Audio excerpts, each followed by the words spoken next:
BFM Business, midi, l'heure H. L'invité avec Edwige Chevrillon.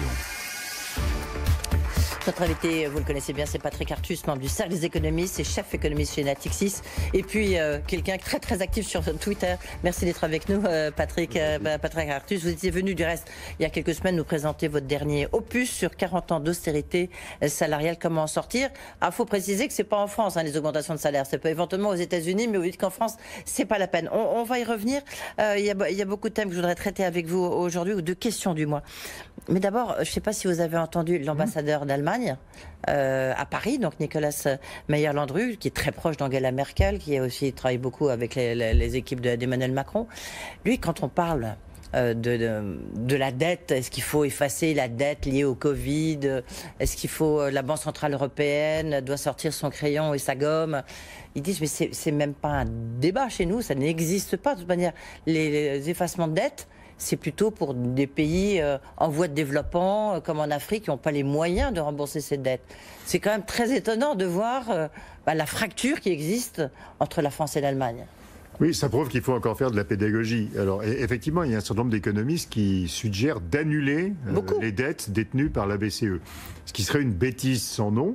Parce que c'est une annulation de la dette. Supposez que l'État français annule la dette qui est détenue par la Banque de France pour le compte de la BCE, et bien l'État français est en défaut.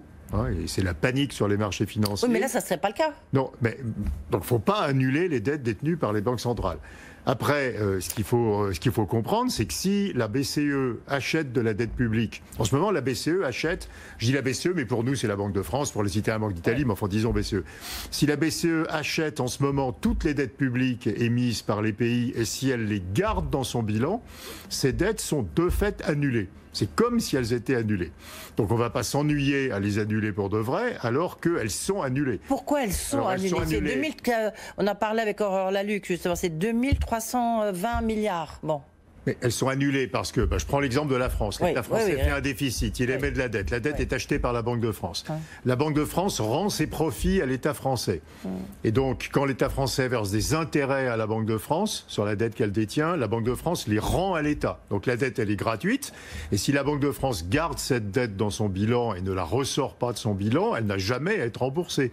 Donc une dette non remboursée et gratuite, ça n'existe pas. Il faut comprendre que la Banque de France, c'est l'État. Donc on peut regarder ensemble la Banque de France et l'État. Les obligations de l'État français détenues par la Banque de France, c'est de la dette de l'État vis-à-vis de lui-même. Donc ça n'existe pas. Donc la bonne solution, c'est que la BCE, qui s'est engagée pour l'instant à le faire jusqu'à la fin de 2022, s'engage sur une période plus longue à garder dans son bilan les dettes qu'elle achète cette année, l'année prochaine, etc. Ces dettes n'existent pas. En réalité, elles ont été remplacées par de la monnaie. C'est comme si on avait directement financé les dépenses publiques vers la monnaie. Oui, mais ce que j'ai envie de dire à ce moment-là, je vais être trivial, mais c'est vraiment le mot. Pourquoi s'emmerder? Pourquoi à ce moment-là faire des traités sur Maastricht 3%? On crée de la dette, on met les hôpitaux, on modernise les hôpitaux. Bref, on s'endette. Alors aux États-Unis, ça s'appelle. À quoi ça sert d'avoir ce 3%, ce 100%? Alors d'abord, quand on a écrit les critères de Maastricht, on ne savait pas que les banques centrales allaient acheter des dettes publiques et même on pensait que c'était interdit. Donc quand on dit qu'il faut que notre dette publique soit 60%, on ne fait aucune distinction entre la partie de la dette qui est détenue par la Banque centrale et la partie de la dette qui est de la vraie dette et qui doit être achetée par des investisseurs s'ils ont envie de l'acheter. Donc effectivement, les traités ne peuvent pas représenter cette réalité qui n'existait pas au moment des traités. Ensuite, nous n'avons pas aujourd'hui... Donc ils sont caducs. Il faudrait, si on faisait des...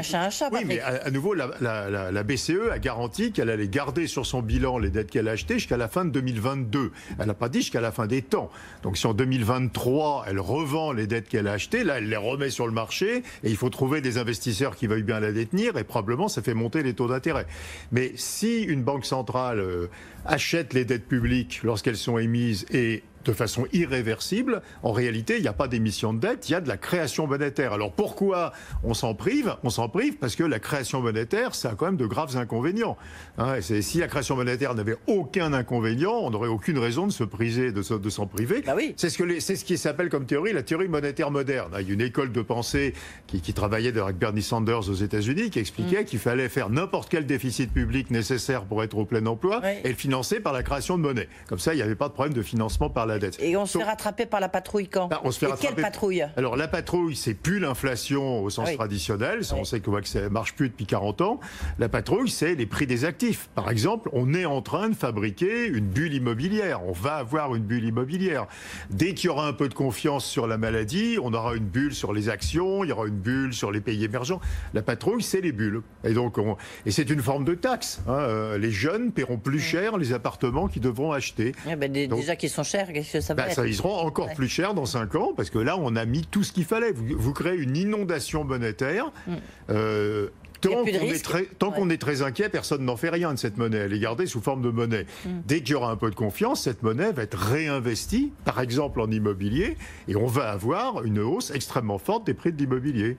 Oui, d'accord. Donc on voit que effectivement c'est compliqué. Est-ce que vous pensez, parce que le président de la République, dans son intervention dimanche soir, il a dit, en fait, il faut quand même rembourser cette dette, mais à la limite, on ne va pas la rembourser en augmentant la fiscalité des revenus.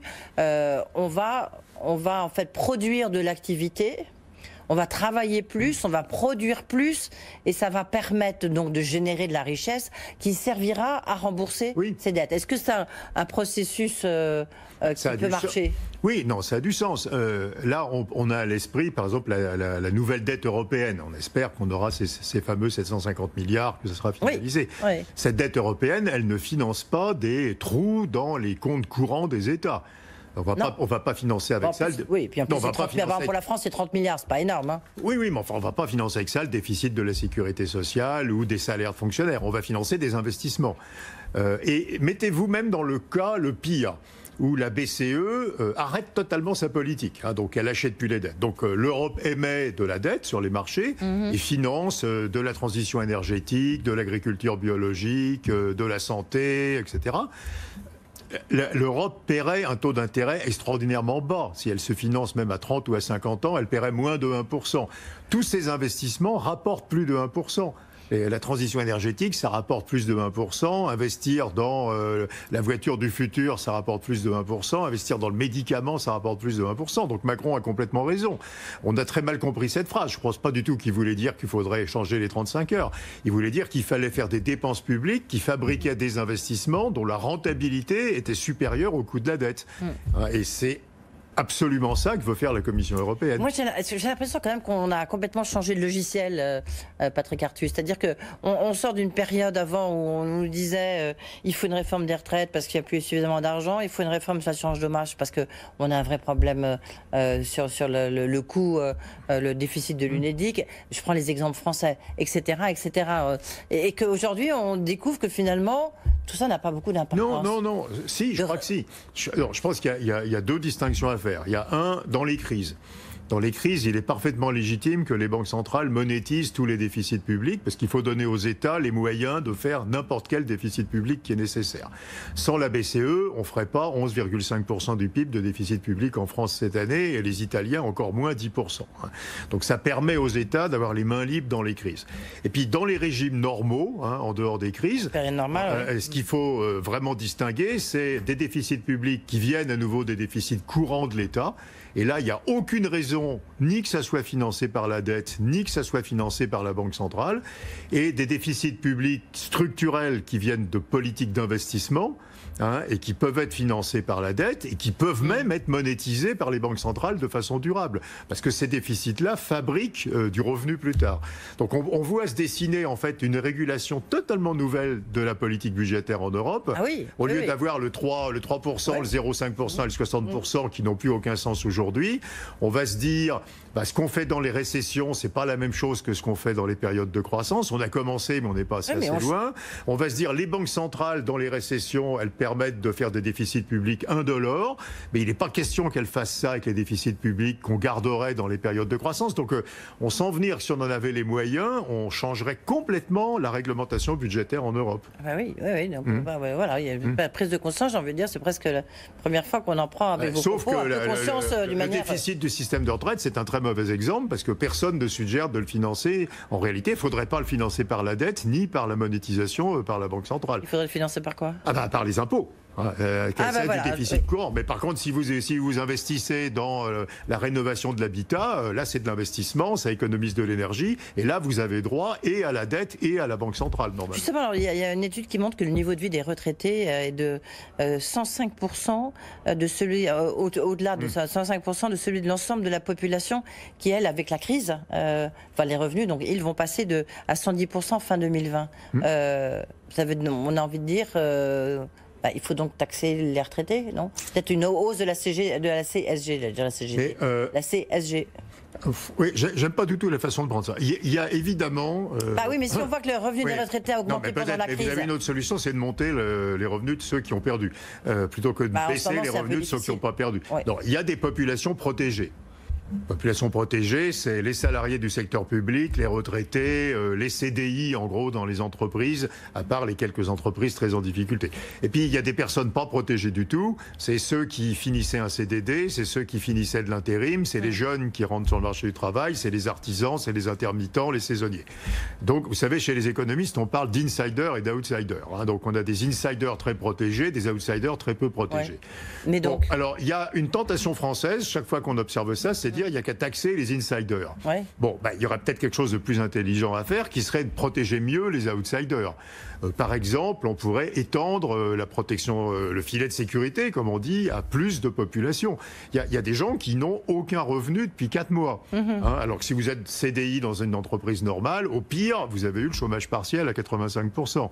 Il y a des jeunes qui n'arrivent pas à rentrer sur le marché du travail. Donc je crois que la réflexion, c'est plutôt que... C'est une très mauvaise idée aujourd'hui de faire des politiques qui freinent la demande. On a fait ça en 2010-2011, on a fait rechuter l'économie. Donc ne faisons aucune politique qui freine la demande. C'est pas le moment de monter les impôts, c'est pas le moment de baisser les salaires. Mais on pourrait envisager des politiques où on mettrait un filet de sécurité à ceux qui n'en ont pas. Par exemple, un revenu universel sur les plus fragiles. Tout le monde avait hurlé lorsque Benoît Hamon l'avait proposé en disant c'est une forme d'inconscience. Il le proposait sur toute la population depuis la mort jusqu'à la naissance jusqu'à la mort, ce qui coûtait une fortune. Vous pouvez le faire sur les populations qui ne bénéficient pas aujourd'hui de la protection sociale dont bénéficie la majorité de la population. On peut faire on est quand même en train de changer quand même tous les logiciels, les paradigmes économiques. Non, quand vous regardez le macronisme du début, c'était bien ça, il me semble. Il me semble que dans les déclarations d'Emmanuel Macron avant qu'il soit président, il y avait cette idée d'insider et d'outsider, et l'idée que dans le futur, on aurait de plus en plus d'outsiders, parce que les gens allaient créer leur boîte, allaient changer de métier, allaient devenir indépendants, etc.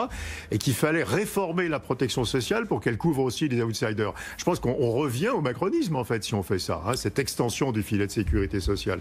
Donc vous dites, c'est pas le moment de toucher à la fiscalité des hauts revenus. C'est pas le moment de faire quoi que ce soit qui réduise la demande. Donc ce débat sur la baisse des salaires, il est idiot. Ce débat sur la hausse des impôts, baisse des salaires, c'est autre chose. C'est dans le cadre de ces accords de performance collective. Non, mais faisons pas ça. Ça me permet de ne pas sauver d'emplois, de sauver des emplois, faisons ce que proposent mes camarades Philippon, Pisani, etc., qui est de dire, si une entreprise est en difficulté, mais va revenir à la normale dans quelques mois, au lieu de baisser les salaires des salariés, ce qui va contracter la demande, faisons porter par l'État une partie des salaires pendant cette période de temps. C'est beaucoup plus intelligent que de baisser les salaires. Thomas Philippon, qui sera mon invité demain à ce même micro, et Jean Pisani la semaine prochaine. Vous voyez, comme ça, tous vos amis seront là. Toute dernière question, la facture du Covid, à votre avis, elle a été de combien ? La facture du Covid, il ne faut pas mélanger les carottes, les navets, les torchons et les serviettes. In fine, vous avez une note à la sortie. Moi, je calcule un ratio. Si vous voulez, c'est trop compliqué parce qu'il y a une mesure nouvelle par jour. Oui. Donc je calcule quelque chose qui est simplement de combien on a augmenté le déficit public par rapport à de combien on a perdu de PIB. Et donc, on a à peu près augmenté le déficit public de 80% en France de la perte de PIB. Donc, l'État a couvert 80% de la perte de revenus. Et 20% a été soutenu. Aux États-Unis, on est à 130%. Ce qui explique cette bizarrerie que les ménages américains ont plus d'argent aujourd'hui que s'il n'y avait pas eu le Covid. Merci beaucoup, Patrick Artus. Et je rappelle, 40 ans d'austérité salariale, comment sortir chez Odile Jacob. Merci beaucoup d'avoir été avec nous.